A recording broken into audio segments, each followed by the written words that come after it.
brasileiros apaixonados, meu Deus, por grandes coisas que o Senhor tem feito, realizando no meio do teu povo. Nos levantamos como arautos de avivamento, como homens e mulheres de avivamento, profetizamos, olhamos para Jerusalém, liberamos palavras proféticas, que esta oração aqui agora comece a ecoar no céu de Israel e comece a ecoar no céu do Brasil, seja uma conexão entre Brasil e Israel, Israel e Brasil, e que todos saibam, vejam, reconheçam, juntamente testifiquem que a mão do Senhor fez todas as coisas.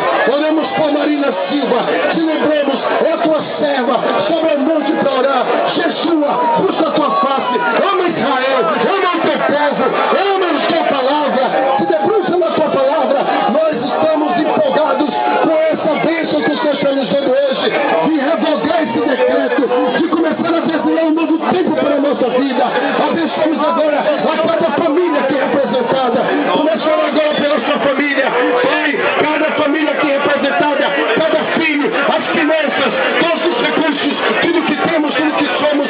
Abre os céus do nosso entendimento, Senhor, abre a nossa mente, meu Pai, faça algo para que o nome do Senhor seja reconhecido na vida do teu povo, na vida da tua gente. O Senhor está nos mostrando os sinais proféticos, nós não podemos nos calar, nós não podemos frear a visão ao qual o Senhor está plantando no nosso coração.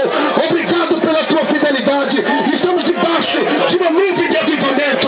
Move o teu sobrenatural, move o teu sobrenatural. Nós queremos ver esse sinal, meu Deus, para o bem da nação,